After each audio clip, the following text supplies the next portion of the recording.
I would say the most common complaint that I hear about camping or spending time outdoors is being cold. And most people can figure out how to put on enough clothing, but the real problem is sleeping. You're going to spend many, many hours somehow being horizontal trying to sleep. The big struggle is how can you do that and be warm? That's a huge, huge problem, but it's a very simple solution. The big mistake is everyone thinks it's a sleeping bag that keeps them warm, and that is not the primary issue. The primary issue is your health and how your body is functioning. And if you solve that problem, the furnace or the engine that is putting off the heat is going to keep you warmer while you insulate it. The sleeping bag does not keep you warm. You keep you warm. The sleeping bag only helps you to contain it. Then the key to it is, how do you keep that engine going? First of all, you want to make sure that you're healthy. If you've overexerted, if you've got a cold, if any of those factors are going on, you need to mitigate those by doing other things to stay warm. You need to make sure you've got enough fluids. One of the biggest mistakes is people are dehydrated. The human should have approximately a 1 gallon of water intake a day. Now, if you're 98 pounds soaking wet with a rock in your pocket, you're not going to be able to drink a gallon. And if you're 300 pounds, a gallon's not enough. So you will modify that, but that's just an average. So a gallon of water, not coffee, not beer, not sport drinks, not things of that nature, but a gallon of water a day is what will keep you hydrated properly. It's just the same way a car works. If it doesn't have appropriate fluids, it won't stay cool enough and it won't stay warm enough and function properly. Human body is exactly the same thing. So what you need to do is make sure that your general health conditions are exactly where you need it to be. You need to have appropriate food intake. That means you need to eat appropriate things. As a general rule, I would say you need to take in about 50% of your fats for the day. Now that doesn't have to be protein fats. It can be things such as walnuts, peanuts, nuts, things of that nature. It can be other kinds of fats, but the main thing is you're going to take those in mostly in the evening so that you can get through those long hours of sleep, and after the proteins and carbohydrates wear off, those fats kick in so your furnace is running. So you're burning those at the wee hours of the night so you can stay warmer instead of waking up at 3 o'clock with cold feet. The final piece of that general health situation is how you dress. Yeah, clothing is critically important. I'll just say the first thing you've got to know is no cotton. Yeah, cotton is a wonderful fabric. It's so comfortable to wear, and it's why we make bath towels out of cotton, is because it holds water. Well, you don't want cotton on holding water next to your skin. So you want to really try to focus on fabrics that help pull water away from your skin. So natural fibers like wool, even silk, and certainly your artificial fibers will help wick moisture away from your body. Keeping your body dry while you sleep is important. As you sleep at night, your body respires roughly a pint of water. So when you're in your sleeping bag, you're going to be, again, you're giving off water, and you want to make sure that water gets away from you so you don't lose heat to that water. So, we're talking about no cotton, talking about fibers like wool, silk, and we're talking about artificial fibers to help keep water away from your skin. Thinking about specific clothes items that you can wear to keep you warmer, you lose a lot of heat through your hands, your feet, your neck, and your head. So we would say if it's really cold environment, wear socks. Have a pair of mittens are better than gloves because gloves separate your fingers. Mittens allow your fingers to help heat one another.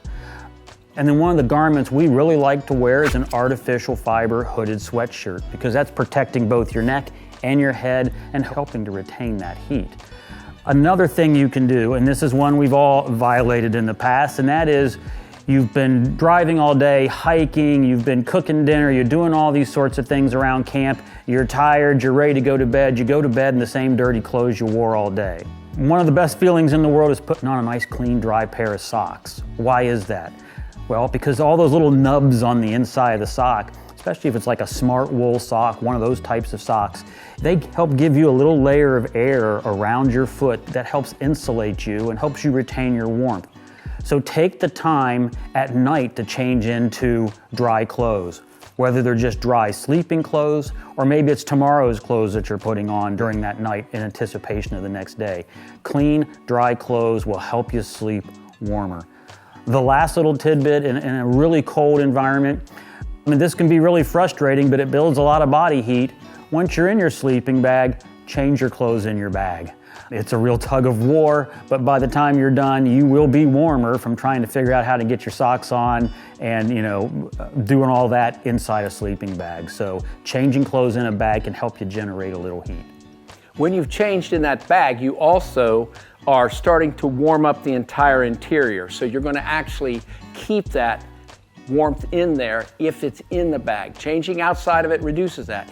Again, perspiration is not your friend. That moisture is not your friend. That's causing a cooling action. So now we're going to go on to the next steps. What do you do outside of keeping that engine functioning properly that's creating all of the heat? Well, that furnace needs something to actually insulate it like you do your house, like you do any of your overland rigs. One of the first things that will happen is they're insulated. So where do you go from there? Well, there's a couple of things that's important. Sleeping bags, most people have seen them in the stores and they have a temperature rating. Please understand that temperature rating is based on a few factors. One of those factors is that you have appropriate ground insulation. That is not an air mattress. It is actually some type of insulation from the ground. The ground acts like a heat sink. It'll pull the heat right out of your body. The next thing is it's in a closed environment like a tent. It's an area that you have dead air space, not sleeping out under the stars. And the third factor from that rating is that multiple bodies are together in that space. If it's a really big space with two bodies, it's not going to be as warm as a small space with those bodies. So those temperature ratings are based on that. Also take into account, how do you sleep? Do you sleep at home with an electric blanket?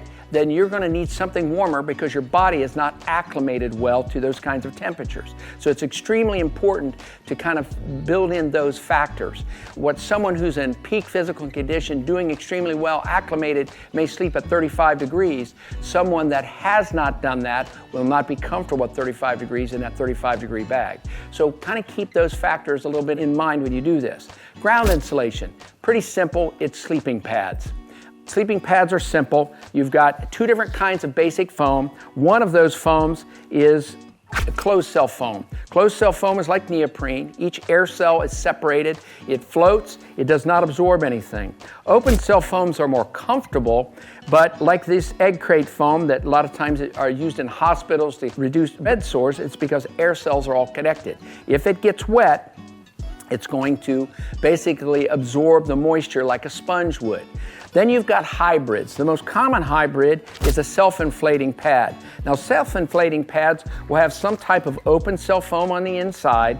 So when you open the sealed container with a valve, it allows that to fill up. When you close it, it now has a hybrid activity, much like using a closed cell foam, but it's more comfortable.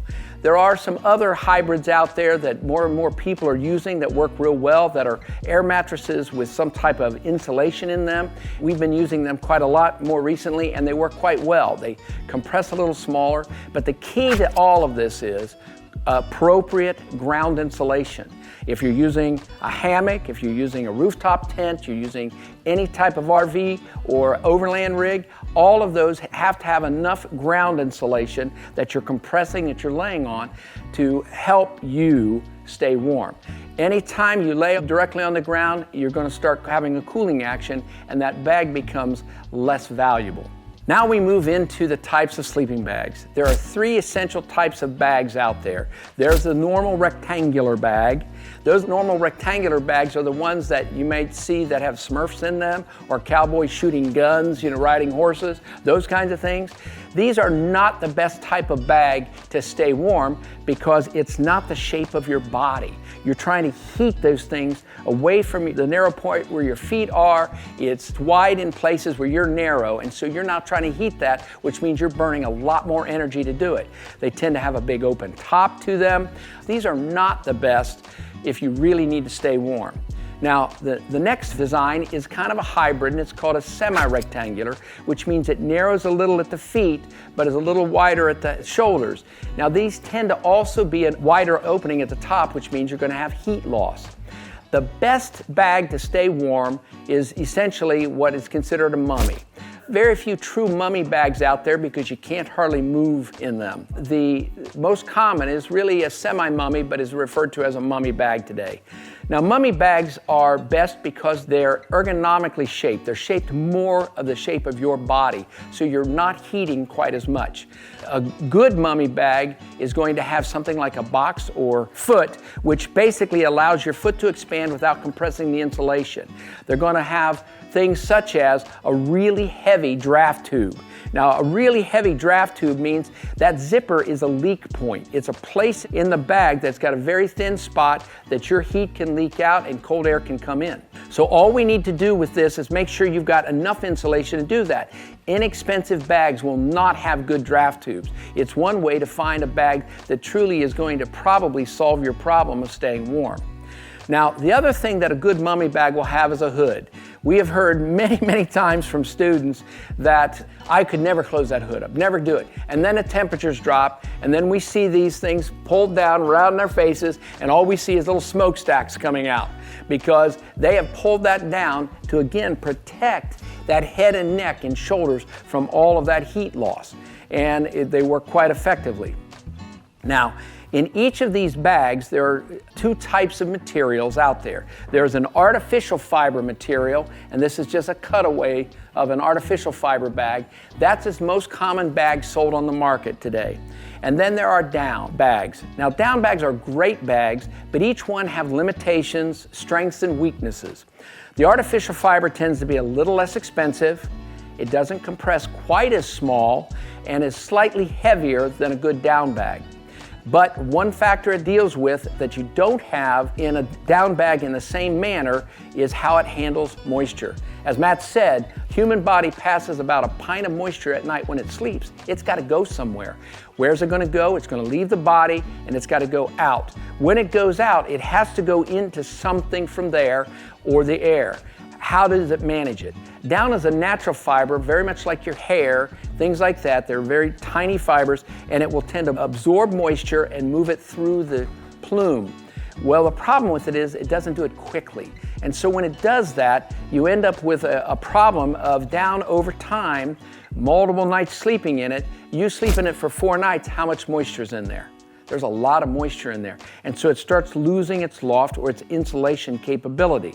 Artificial fibers, the general rule is they basically will retain 85% of your body heat, even soaking wet.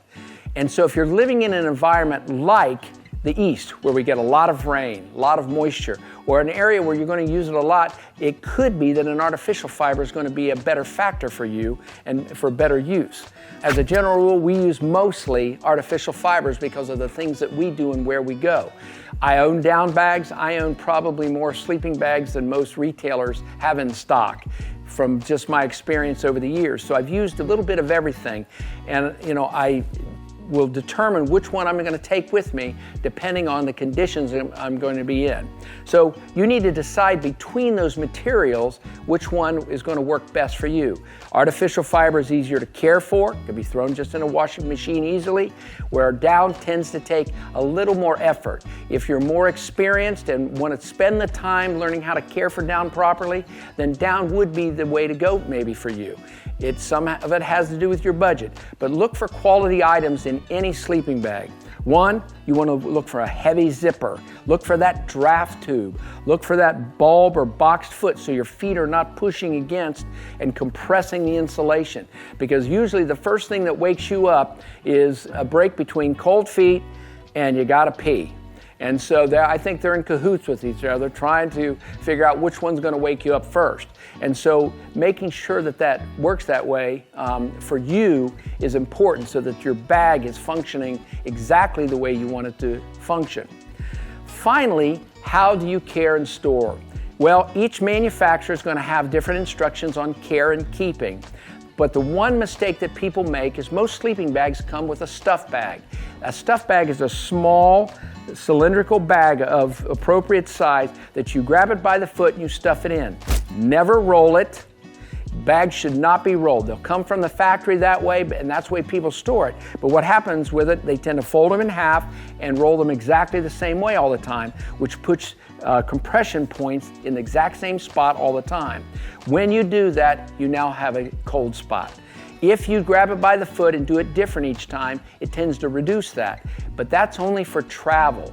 Bags should be stored loose, open, and in a breathable container in the space you live, not in a basement where it's humid, not in a garage where the temperatures are not reasonable. A good bag will last a lifetime if you store and care for it properly. Wash it often.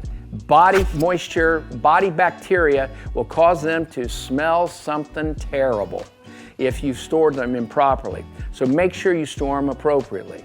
The best thing to stay comfortable in the backcountry, especially sleeping, is take the time to do the tips that we've mentioned about your health, moisture, clothing, and shop for a bag. There's lots of good manufacturers out there that function quite well, but you will have to spend a little bit of money to get a good bag that's going to hold up for you over time.